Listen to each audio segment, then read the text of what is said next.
Right, so today's speaker is Kathleen Reilly, and we're very proud of Kathleen because she's one of our Daiwa scholars, and no doubt she'll tell you in all sorts of detail about that. She graduated from Glasgow School of Art in silversmithing and jewellery, and then did a master's at the Royal College of Art in jewellery and metal, and it was around that point that she came to us and interviewed for our scholarship, and we snapped her up, and so she became a Daiwa scholar, leaving for Japan in 2019. And she will tell you why she got interested in Japan in the first place, because that's also part of the story.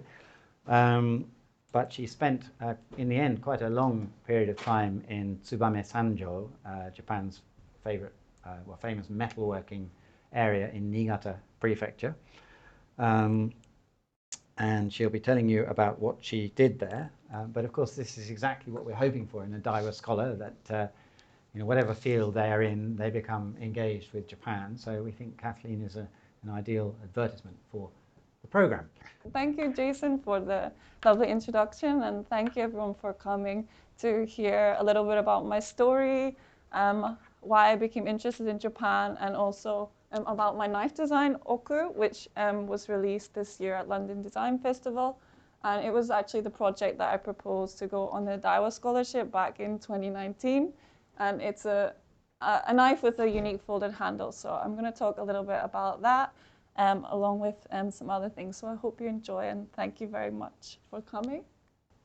So I think I'm going to take you all back to 2015, so nearly 10 years ago, when I was a student at Glasgow School of Art. So this is actually my Glasgow School of Art degree show. So it's like a collection of almost kind of surrealist tableware, kind of almost Daliist, I guess.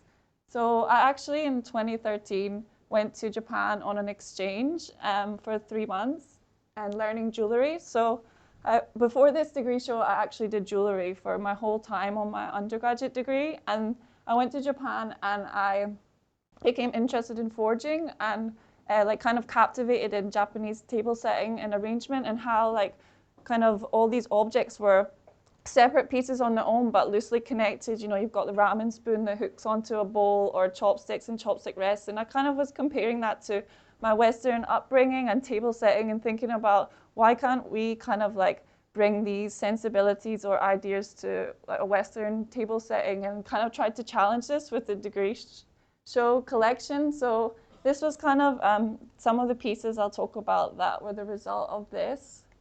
So this is kind of like a shaker. So the idea is like salt and pepper. They always come as a set, but we always use them separately, and people have favorites. So I kind of wanted to connect them to make a kind of playful, almost poetic piece that just like solder with a simple bar, and they kind of almost look like dancing partners, or a little bit more poetic and sculptural. And this is another piece that's perhaps more visually directly related to maybe Japan. You can kind of see like the bento box, I guess, comparison. So making like a little rim on the edge of a plate that a fork and a knife can be placed in, and becoming like a little set. This is after use, but I think that visually you can understand. So there's always been kind of like loose connections to Japan that have like grown within the development of my practice, even since back 2013. And one of the reasons for this is I'm from Glasgow, so I studied at the Glasgow School of Art, and unfortunately the Macintosh building has burnt down, sadly, twice, but it was a huge influence for me. As a young student, I was lucky enough to do summer school there, and these are some images of like one of the studios, and you can see Macintosh's inspiration from like Japanese carpentry in the way that the wood is connected. And then again in the library here, which is very obvious even from this black and white image, like the shadow and light and the way that this is kind of playing. So this is kind of the ideas that I had in my mind, and I was like thinking about like for example a well-known renowned Scottish architect, and also these Japanese sensibilities and like the power, and also like the innovative outcomes that can be created if we marry these two together. So that's again things that are playing in my mind before I embark on my journey in Japan. So after that, I went to Royal College of Art. So I just kind of wanted to, to have a little few like timeline images. So I moved from Glasgow, graduated from Glasgow School of Art, moved to London at the Royal College of Art, and I still had this kind of like conflict in my head. I want to make products, but I also kind of want to make sculpture. And I kind of felt like I had to be one or the other, and I found it quite difficult. But being in the RCA was really amazing. Like I was really nurtured in my practice and pushed to, just make what you feel comfortable with. And, like that can bring like really fruitful like outcomes on its own. So here you can see these are quite clearly not direct functional products, but they have kind of like slight odes to function. Like this is actually a real crisp packet, which are sold in a zip. So it could be like a purse. And this is actually made from copper, but it looks like a pot and you can put a candle in it. So just these kind of ideas playing in my mind and just trying to embrace what I felt comfortable like creating when I was at Royal College of Art. And now we're soon going to move into how I moved to Japan and kind of what happened after that. But I just quickly wanted to show that actually the knife project that was the first slide has been something that's been brewing in my mind since like 2015. So this is actually a piece from my Glasgow School of Art degree show here. So you can see like the similarities that this is also a piece from my Royal College of Art degree show in 2018. And then it's going to develop into the knife design that you'll see later on and also downstairs that we have for you guys. So yeah, how I ended up in Japan and what happened after that. So after graduating from the Royal College of Art in 2018, I was kind of thinking about my next steps and where I see myself as an artist, as I'd also had these kind of conflicting ideas if I wanted to go a crafts approach, product design approach, arts approach, and I'd had this knife design brewing in my mind. And I went to Japan House London for their London Design Festival exhibition, which was called The Biology of Metal. And it was all about Tsubame Sanjo, which is a metalwork town in Niigata Prefecture in Japan. And it's famous for all different types of manufacturing and metalwork processes. And there was kind of like a buzz about it when I was a student, just graduating in the small metalworking kind of community in London. So I was like, I knew I needed to go there. So I went there and I just saw straight away like, wow, I need to learn about these like craftsman skills and what they're doing. So I searched for a way to do so, and I luckily found the Daiwa Scholarship, the Daiwa Foundation. So I'll talk a little bit about what's next. So during the exhibition here, there was a display of cutlery by Oizumi Bussam, which is a collaboration with Kai Bo Jensen, which is a famous Danish designer, which I'm sure a lot of you know. So basically, Oizumi Bussam's cutlery factory, I think the president at the time had met Kai Bo Jensen at a kind of like a New York fair or something like that, and they had discovered each other's design ideas and skills, and they wanted to collaborate. And I saw this and I thought, wow, this is really amazing, like a really kind of like I'd seen in Macintosh's ideas, like how we can create these kind of fruitful kind of collaborations between Eastern and West, and how I could kind of, do that in my ideas and where we could see, my art moving forward. So I moved to Tsubame Sanjo in 2020. And these are some images from the factory there. And that's kind of when I finally got to terms with the manufacturing processes and discovered the different kind of ways of making cutlery and how I could, produce my own cutlery and where I could see myself as an artist going forward. So these are some of the amazing machines that they have on the factory floor. So these kind of press machines they've been having for generations and generations, and they're really well kept, and there must be pressing cutlery, hundreds of cutlery every day. And I was only supposed to stay in Tsubame Sanjo for 6 months and do my training as part of Daiwa scholarship. But there was so much that I had to learn as an artist, and I knew that there was so much that could help me on my journey of where I wanted to be and how I wanted to develop my skills. So I ended up actually staying like a year and a half, nearly 2 years. And it wasn't just Oizumibu-san's factory where I stayed learning about the cutlery and manufacturing processes, but I was lucky enough to kind of be welcomed into this small town and kind of almost like welcomed in like a family. I don't know, as a very tall Scottish outsider, somehow they welcomed me in with open arms, and I was able to visit a lot of different factories that are around the area. So they have Tsubame and Sanjo. So Tsubame at the top is very famous for metal processing techniques and cutlery, and Sanjo in the south is very famous for forging, like knives or big rakes and stuff like that. So it's very interesting, the history of them all. And I was really lucky to be able to visit both areas. So this is some images from Hionura-san's factory in Sanjo in the south. And this is some footage where I've taken with a photographer when I've been lucky enough to visit one of the factories.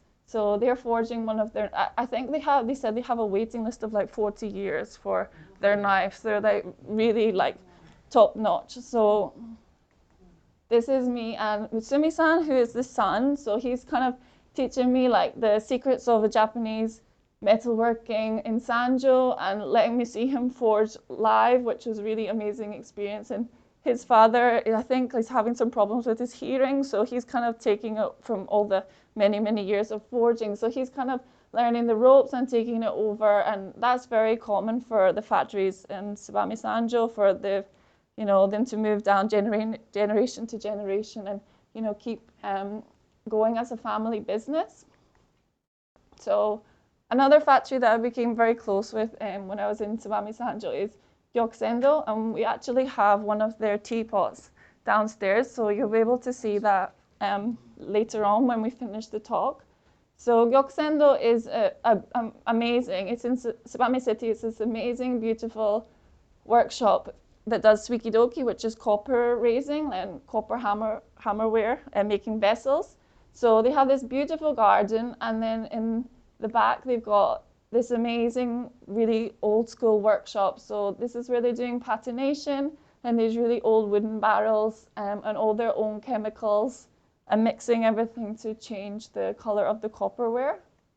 And then this is some footage here of them cleaning the spouts for the teapots as well. So it's just amazing to be able to go to these factories and engage with the craftsmen and see what they're doing on a daily basis and just gain so much knowledge that would help me in my design.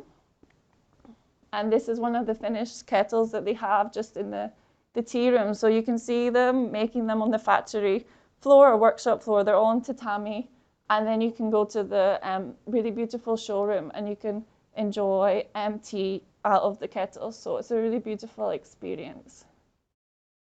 So I'm going to move on to talk a little bit about oku, which is my knife design. And so thinking about, I started 6 months in Tsubame Sanjo as the Daiwa scholarship placement at Oizumibu-san's, kind of learning about cutlery manufacturing and how to make cutlery, because as an artist and not trained as a product designer, I had so much that I needed to learn. And then I ended up staying an extra year and a half to make like 2 years, learning about all the other metalworking techniques and gaining lots of knowledge. So now I was kind of like full of everything. I felt like I was prepared to now make my knife. So it has been a very long journey. So during the time, I was obviously thinking about the idea and letting it kind of like concise, getting it concise in my head. So the idea was that, as I said, since 2015, I was looking at Japanese table setting and placement, and I was thinking about it compared to comparing Eastern and West, and I was thinking about the curvature of a fork and a spoon in Western society allows it to sit or rest on a plate quite easily, but the flatness of a knife, it often slides or falls. Well, to me anyway, I don't know if I'm clumsy, but I have spoke to more people and they do agree with me. And even when I was doing field research and even asking Japanese people when I was in Japan, it seemed like kind of a common problem that could be functionally I don't know, we could functionally enhance the table knife to make it a little bit better and rest on the edge a bit more securely. So inspired by chopsticks and chopstick rests. So I think this image kind of depicts it quite clearly. So inspired by chopsticks and chopstick rests, I folded, using Tsubame Sanjo's technology, we folded the edge of a knife, and we've allowed it to rest on the edge of a board, so it's hygienically kept off the table, like so, just like chopstick rests keep chopsticks off the table. And this is an image of me in Tsubame Sanjo discussing with craftspeople about the design, because dialogue is really important when I was in the factory. And of course, with anything that's going to be manufactured, you need to be able to match the manufacturing techniques to the design. So we initially started by welding two pieces, the head and the handle together, but we soon realized that this was not efficient for mass production. So we changed the design to actually using one full piece of metal and then folding it. So the whole design is made in one piece, but that wouldn't have been possible if it wasn't for being in Tsubame Sanjo and being able to engage in these dialogues like on a daily basis, really. So I was really lucky that I was there on site and able to do that. So these are some images of Oizumi Busan's factory where I made my initial samples. So you can see that's Erica-san polishing away. So you can see how I engaged with them, and we're discussing the different finishes and how the bend is going to look and being able to produce them together. And this is kind of the result, I guess. So the idea is that, as I said, the knife is bent at 90 degrees, so it hooks onto the edge of a board. So if you've used like a butter or jam or pate or whatever you like to spread, you can sit it on the edge of the board and it keeps it hygienically clean and off the table stably. And then again, you can see here, the knife also hooks onto the edge of a plate. So unlike just simply like resting it where it could easily fall or be nudged, we can hook it onto the edge of a plate and it's going to rest hygienically and stably again. So that was kind of what we came up with. And this is just a few little sketches, as well as there was many different samples. We also have some samples downstairs that you're welcome to have a little look at too later on. So many people have also asked me about, because it's bent at 90 degrees, like holding it, if it's comfortable. So we've made sure that the inside of the handle is curved and it fits comfortably here, and then you simply can rest your finger at the top like so, and it's quite nice to use. You're also welcome to touch and handle the samples downstairs as well later on. So I'll just mention quickly a little bit about the wood here, which is made in partnership with Karimoku Furniture. So Karimoku is one of Japan's leading furniture manufacturers, and we started collaborating together in 2023 to make use of offcuts and underutilized wood in furniture making. So we're using 3 different types of wood: sakura, sawara, and hinoki, and you can see they're all individual strips that are then assembled together, and they make a really beautiful, almost natural grain pattern. So we're trying to, wherever we can, use innovative and sustainable methods. And Oku is also produced under the SDGs, the Japan Sustainable Development Goals. So we're looking to reduce as much as possible consumption in the factory, and that's something that Tsubame Sanjo is very passionate about. So I'll just move on quickly to talk a little bit about London Design Festival and what I've been up to while I was here in London. So I've had all this, I guess, 4-5 years in Japan developing Oku, and we wanted to make a video. Like, this is my first time to make a video. So we wanted to make a video that could kind of concisely bring these 5 years together, I guess, in just a few minutes. So I won't show the video just now. It will be on my website, so you guys can all watch it. But I was just going to talk a little bit about the scenes and kind of our background.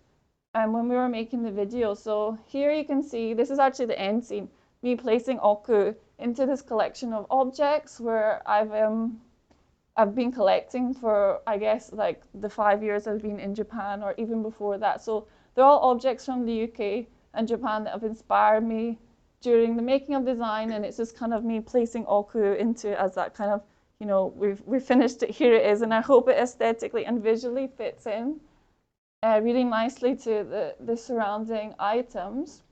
So the video I made in collaboration with a half Japanese, half British videographer called Rio Nemeth.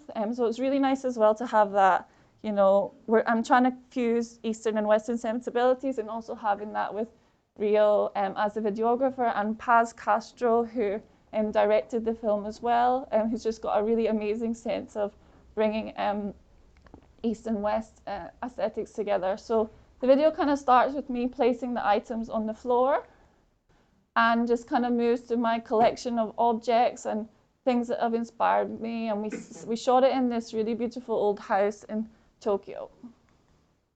When we're moving to kind of the design process and some of the sketches, and I've also brought them downstairs, so these are very welcome to have a look at them later on.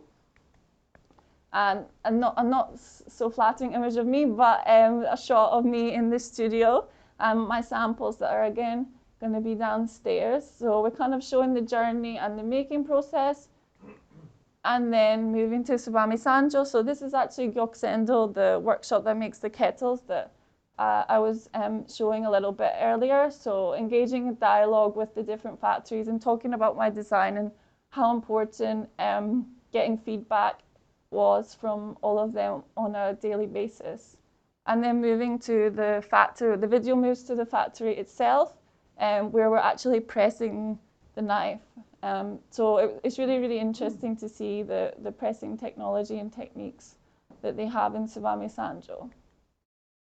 And then finally, we have in the video kind of the completed design and making a monica, which is a little Japanese sweet with anko beans. So spreading it, and then I'm kind of passing it over to my friend Azu-san, and that's kind of like the completion of the knife and this coming together of East and West and sharing an experience through the final scenes. So we had the journey in Japan, and then the knife design, and making the video that really kind of encompassed everything that had gone on, and bringing together my story. So for London Design Festival this year, we wanted to showcase the movie, but also bring a little bit of Japan over to London and celebrate that for the duration of the festival. So what we presented, which just finished on Sunday, was an exhibition in Brick Lane. We decided to bring scenes from the video into the gallery space and kind of make it almost like a physical and tangible experience with music as well by a Japanese composer. So these are some images from the gallery, and this is kind of the objects that I brought all from Japan, laid them on the gallery floor like the film that I had explained. That's the movie here, and you can see me spreading the monica, the Japanese sweet with oku, and we got these really beautiful benches made as well from British oak by Menson, which are a London-based Japanese design duo, and they just fitted beautifully with the gallery space as well. And here's a few other shots too. And another thing that maybe you saw in the first slide, the very, very first slide of oku, it had a little poem. So something that I haven't been talking much about recently is I actually always write poetry before I make my items, because I have quite like a tangential brain, and I never get my point concise. So I've used poetry since I was at RCA actually in 2018 to kind of bring together my ideas and keep myself on a very like clean path so that I can create something more like pure or poignant. That's kind of my idea in my head anyway. So I actually also wrote a poem for oku before I designed it, or while I was designing it. So for the exhibition, we printed it on washi paper. Risograph printed it on washi paper, and the washi paper is actually made at the foot of Yahiko, which is a mountain beside Tsubame City. So there's a little craftsman there, and he's making washi paper by himself in this little studio. So it's really lovely to be able to collaborate with people in Tsubame Sanjo that are beyond metalworking. There's actually a host of different really interesting craftspeople around the area. So we wanted to also bring that over for the exhibition and showcase it. And we've got the poem there above the fire. And here's some images of oku, the final product. So we've got the three woods there, sakura, sawara, and hinoki. And then we've got the knife placed on the edge like so, keeping it very simple.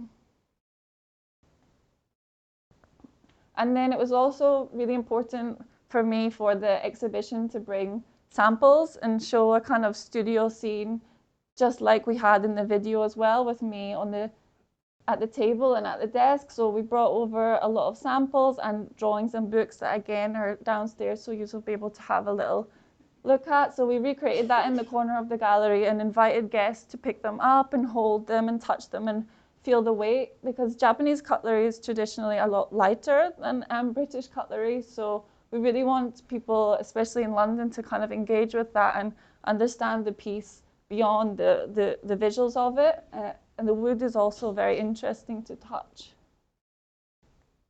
So this is a few images that I have from the opening, which was really fun and interesting to hear everyone's feedback and engage with the exhibition. So again, here we have the items on the floor, and people, I don't know if anyone was at the opening can spot themselves in the image, but people watching the film and really engaging with the items, which was, it was just a really wonderful experience to see it all come to life. And I was really grateful to everyone that collaborated with me, from videography to direction and also on benches, etc.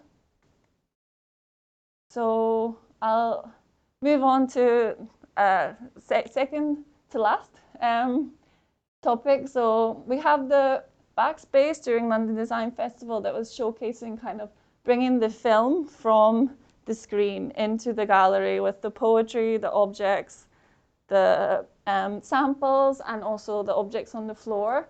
So we were lucky enough to have two spaces to the gallery. So we also had a front space.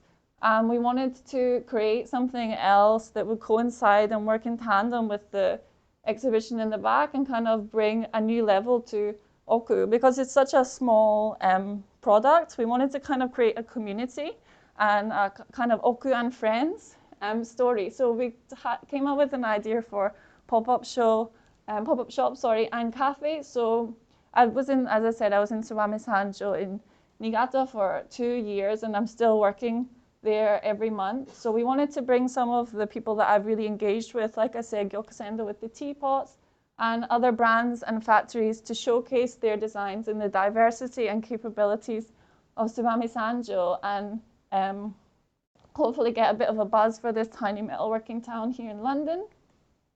So these are some images here. And again, we got some beautiful benches by Mensen in the middle, and we also brought some drinks and snacks to complement the different products. So here we have a peeler by Yoshita Handy Design, who's worked with Sori Yanagi. And then we've got a really nice juicer by Tsuboi, who are a factory that also makes graters, but have a history of over 100 years as a file manufacturer. And here we have Gyokusendo, the teapot that I have been banging on about, and also a nabishiki, which they sell. And it's really interesting because it's made by a little farmer in Ichigo Yuzawa, and he actually uses the wasted straw from his rice field to make these like beautiful individual pot stands every year.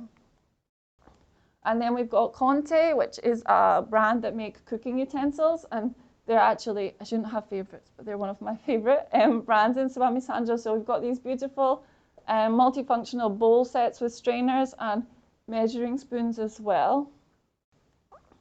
And then we've got Oku, and we've also got the grater, which is the company that I was just talking about there, Tsuboi, that are the file manufacturers, and a little bamboo brush as well to clean your condiments after you have grated.